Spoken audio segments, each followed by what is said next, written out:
Desde la aparición del ser humano, éste observa a sus alrededores y se pregunta el porqué de su existencia. Para intentar comprenderlo, aprecia similitudes con su entorno.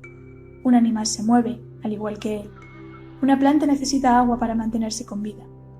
Sin embargo, un humano no es capaz de identificarse con la Tierra o con la Luna, con quienes compartimos composición.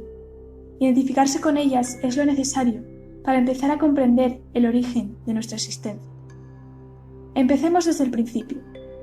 Poco después del Big Bang surgieron el hidrógeno, el helio y en cantidades mínimas otros elementos ligeros. Es evidente que nuestro universo es mucho más complejo que eso. Entonces, ¿cómo aparecen el resto de elementos? El resto de los elementos se producen en las estrellas, que son como las fábricas de elementos de nuestro universo.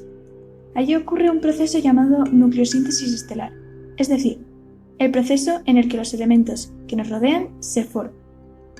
El mecanismo clave que hay detrás de la nucleosíntesis estelar es la fusión nuclear. En la fusión, varios núcleos ligeros se combinan para formar otro con un número atómico mayor, un elemento más pesado y generalmente acompañado de una gran emisión de energía. Sin embargo, para que esto suceda, son necesarias unas condiciones muy especiales, elevadísimas temperaturas y presión. Estas condiciones son necesarias porque para que ocurra la fusión, tenemos que vencer a la fuerza electrostática, esa fuerza que separa las cargas de un mismo signo. Al contener protones con carga positiva, los núcleos atómicos tienden a repelerse entre sí. No obstante, bajo elevadas temperaturas y presiones, la velocidad de los átomos puede llegar a ser lo suficientemente alta como para vencer esta fuerza y experimentar la fusión nuclear. Para poder entender el proceso en el que se produce la nucleosíntesis en las estrellas, debemos saber un poco acerca de su nacimiento, que ocurre en las llamadas nubes moleculares, vastas regiones del espacio con una elevada concentración de hidrógeno. Fijémonos en una de estas nubes. Debido al efecto de la gravedad, la nube se empieza a contraer. A medida que las partículas de gas colapsan, su energía potencial se transforma en energía térmica, y la temperatura en su núcleo aumenta.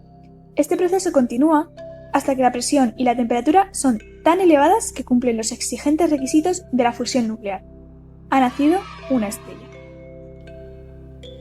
Durante millones de años se suceden reacciones que generan elementos más pesados, los cuales se van acumulando en el núcleo debido a su mayor densidad. De esta forma se van creando los elementos químicos más ligeros que el hierro. Sin embargo, en nuestro entorno contamos con plomo, yodo o estaño, elementos mucho más pesados.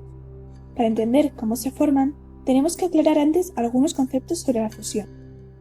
Estamos inducidos a pensar que en una reacción, la masa de los reactivos es la misma que la de los productos. Sin embargo, en el caso de las reacciones nucleares, esto no es realmente así. La masa de los reactivos en las reacciones de fusión de elementos hasta el hierro es mayor que la de los productos. Por el contrario, cuando elementos más pesados que el hierro se fusionan, pasa al revés. Los productos pesan más, es decir, que el núcleo nuevo pesa más que los dos iniciales juntos. A primera vista, esto no parece muy intuitivo. ¿Por qué la masa no se conserva? ¿Se puede crear masa? La respuesta fue hallada en 1905 por el genial Albert Einstein, tras descubrir la famosa equivalencia entre masa y energía. Para átomos más ligeros que el hierro, la diferencia de masa entre reactivos y productos se transforma en energía que se libera durante la reacción. La fusión para elementos ligeros es exotérmica. Por el contrario, para átomos más pesados que el hierro, se requiere una energía adicional para obtener la diferencia de masa entre productos y reactivos. Se trata de una reacción endotérmica. Debido a esto, cuando llega el momento de la fusión del hierro, las reacciones pasan a ser endotérmicas, y eso tiene consecuencias catastróficas para la estrella. Como las reacciones dejan de producir energía, ya no hay ninguna fuerza que contrarreste la gravedad, por lo que la estrella colapsa bajo su propio peso.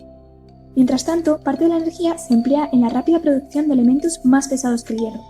Tras el colapso de las capas exteriores de la estrella, sucede lo que los astrónomos denominan una supernova, una gigantesca explosión que dispersa todos los elementos químicos generados durante la vida de la estrella por el medio interestelar y formando una nebulosa.